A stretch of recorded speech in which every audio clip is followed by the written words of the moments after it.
प्रेम से बोलिए सदगुरु साहिब जी की जय हो। सतनाम साहिब। हे साहिब, आपका अनंत अनंत शुक्रिया, अनंत अनंत आभार। साहिब जी आपकी सर्वदा ही जय जयकार।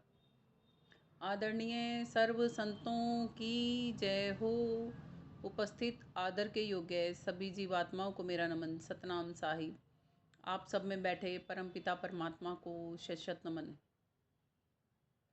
कबीर साहिब जी हमें समझाते हैं कि हरि से मिलन करने के लिए हमें सद्भक्ति से जुड़ना ज़रूरी है, और सद्भक्ति से ही हमें पता लगता है कि हमारी चारों गलियां तो बंद ही पड़ी हैं जिससे परमात्मा से मिलन हो सकता है। चार गलियां कौन सी होती हैं हमारी जो बंद पड़ी हैं, जिनसे हम परमात्मा से मिलन कर सकते हैं? हमारी बाहरी आँखें और बाहरी कान तो खुले पड़े हैं, हमारे अंतःकरण में भी ये आँखें खुलती हैं और कान सुन सकते हैं अंदर की, मगर हम सुनते नहीं हैं और देखते भी नहीं हैं अंदर की तरफ। तो मालिक इन्हीं के लिए ही कह रहे हैं कि दो आँखें और दो कान, ये चारों गलियाँ आपकी अंदर से बंद पड़ी हैं। बाहर संसार में तो आप सुन सुन के संसार के हो गए, देख देख के संसार के हो गए। जैसे एक छोटा बच्चा होता है ना, वो क्या करता है? सर्वप्रथम इस दुनिया को देखता और सुनता ही तो है, बस बोलना तो उसे आता ही नहीं है। और जब बोलने लगता है तो बस इतना बोलता है, मनुष्य मरते दम तक बोलता ही चला जाता है, चुप ही नहीं होता। और संसार को हम ऐसे ही ग्रहण करते चले जाते हैं। अब संतजन कहते हैं ये जो संसार को देखने वाले नेत्र हैं और संसार को ही सुनने वाले कान है ना, ये वादन जो आप बाहर बजा रहे हो, इनको अंदर की तरफ भी बजाया जा सकता है। कहते हैं बाहर के पट बंद कर रे, अंदर के पट खोल, तोहे पिया मिलेंगे, तोहे पिया मिलेंगे। पिया कौन मिलेगा? कौन है वो पिया? हम तो बाहरी संसार में पिया पति को समझते हैं। बाहरी संसार वाले पति की बात नहीं है यहाँ पे, परमात्मा रूपी पिए की बात है। यहाँ पर परमात्मा रूपी पिया मिलेगा। उसी पर ही ये भजन है जो हम अभी ले रहे हैं, साहिब का भजन है। वो कहते हैं तेरा हरि से मिलन कैसे होए, गली तो चारों बंद पड़ी। तेरा हरि से मिलन कैसे होए, गली तो चारों बंद पड़ी। काम क्रोध मद लोभ मोह ने घेरी चारों गैल। काम क्रोध मद लोभ मोह ने घेरी चारों गैल। जिन गलियों म्हारे साहिब बसते, कैसे करो वहाँ की सैर। जिन गलियों म्हारे साहिब बसते, कैसे करो वहाँ की सैर।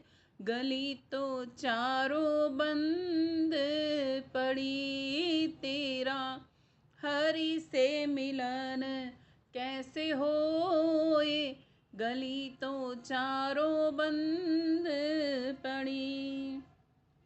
5-25 पहरवा ठाडे रोक लिया सब ठाम।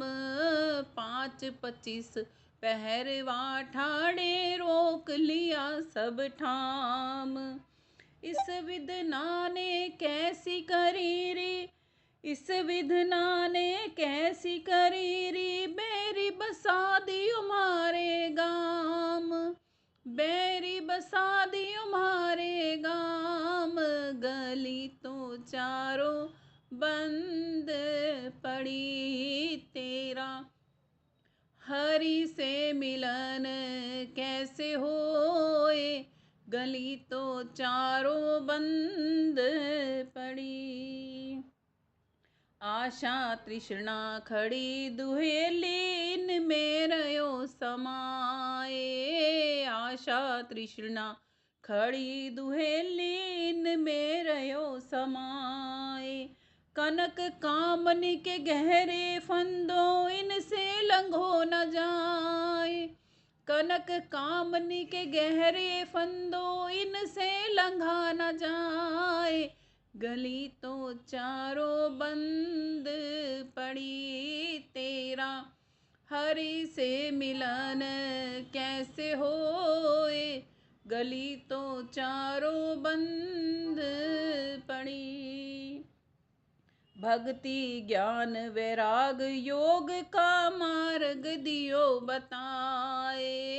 भक्ति ज्ञान वैराग योग का मार्ग दियो बताए। कहे कबीर सुनो भई साधो आवागमन नशाए। कहे कबीर सुनो भई साधो आवागमन नशाए। गली तो चारों बंद पड़ी, तेरा हरि से मिलन कैसे होए। गली तो चारों बंद पड़ी। जैसे अभी बताया ना, 4 गलियां कौन सी हैं। जब भजन सुनते हैं तभी आता है कि 4 गलियां कौन सी बंद पड़ी हैं हमारी, क्यों हमारा हरि से मिलन नहीं हो सकता। तो ये 2 नेत्र जिनसे हम बाहरी संसार से जुड़ते हैं, और 2 कान जिनसे हम बाहरी संसार को सुन सुन के अंदर एकत्रित कर लेते हैं। देखो, कोई हमारे बारे में कुछ अच्छा बोल रहा होता है ना, हमारे कान फौरन उसकी तरफ पहुंच जाते हैं और मन में चिंतन अच्छा अच्छा सा चलना शुरू हो जाता है। और कोई हमारे बारे में बुरा बोल रहा होता है ना, तब भी मन उसकी तरफ फौरन चला जाता है और फिर उसके बारे में बुरे और नेगेटिव विचार भी चल रहे होते हैं। होते कि नहीं होते?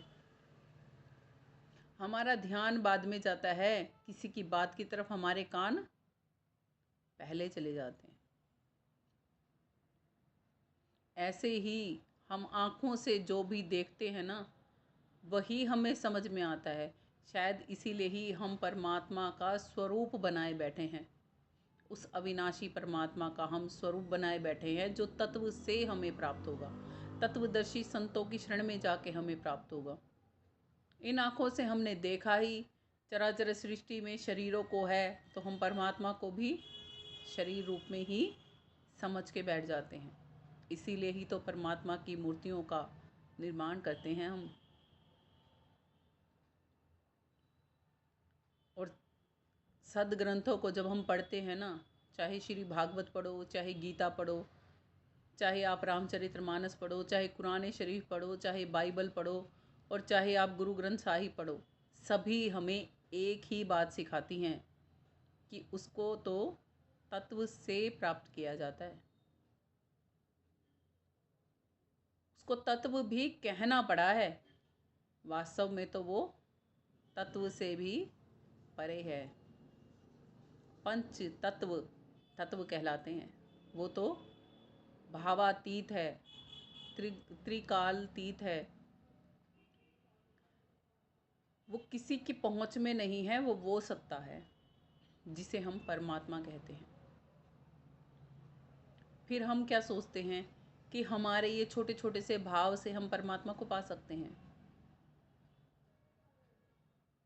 वो त्रिगुणातीत है, त्रिकालातीत है। जो लोग अक्सर कहते हैं कि भगवान तो भाव के भूखे होते हैं, वस्तुतः तो भगवान किसी भी चीज़ के भूखे नहीं होते। ये मेरा निजी अनुभव है, मैं अपने अनुभव से बता रही हूँ आपको कि भगवान मुझे तो आज तक जब भी मिले हैं, कभी भूखे नहीं मिले, रिझे हुए ही मिले हैं। और वो मालिक, वो परमात्मा जिस सुरती पर रीझ जाता है ना, उसी को ही संतों का संग मिलता है। परमात्मा ने हमारी चाह कर रखी है। हम क्या ही चाह करेंगे, हमारी तो चाह हर पद बदलती रहती है। हर पल हर पग पे हमारी चाह बदल जाती कि नहीं बदल जाती। अभी सोच रहे हैं कुछ मीठा खाना है, थोड़ी देर बाद सोचेंगे कुछ नमकीन खाना है, और उसके बाद सोचेंगे कुछ और खा लेते तो ही ठीक था, है ना।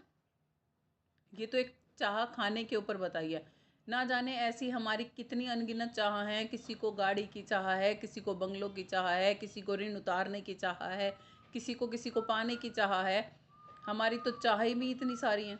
किसी के घर औलाद नहीं है तो उसको औलाद की चाह है, किसी के मकान नहीं बने तो उनको मकान की चाह है, किसी के पास गाड़ियाँ नहीं हैं तो उनको गाड़ियों की चाह है, किसी के पास वस्त्र नहीं है तो उनको वस्त्र की चाह है।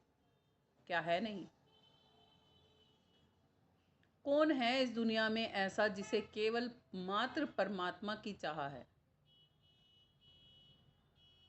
कहते हैं जब ये चाह हमारे अंदर में आती है तो कहीं ना कहीं परमात्मा को हमारी चाह होती है। तब हमारे अंदर में चाह आती है कि हमें परमात्मा चाहिए। परमात्मा के कहीं ना कहीं दृष्टि में हम होते हैं। तब परमात्मा को तब हमें ये एहसास होता है कि हमें मानव का तन क्यों मिला है और हमें कहाँ जाना है, हम अभी तक कर क्या रहे थे और क्या करना था। कितने ही दुनिया में लोग हैं जिनसे आप चर्चा भी करके देखोगे कि आप कौन हो, कहाँ से आए हो, कहाँ चले जाओगे, क्या करने आप आए थे इस दुनिया में, तो बहुत सारों को तो जवाब भी नहीं पता होगा। हम इस जीव का निवारण करने आए हैं। जीव क्या है? जैसे तुलसी साहिब जी बोलते हैं ईश्वर अंश जीव अविनाशी। उस अविनाशी जीव का निवारण क्या करना है कि वो खुद को भूल के परमात्मा से अलग हो गया है और कर्ता बन बैठा है। जीव जब कर्ता भाव से अलग होगा तुरंत परमात्मा में विलीन हो जाएगा। जीव जब तक ही बंधा है कर्मों की जाल में, जब तक कि वो खुद को नहीं जान पा रहा कि वो अविनाशी है, ईश्वर का अंश है। जब तक वो ये नहीं जान पाता तब तक ही वो इस संसार सागर में गोते खा रहा है।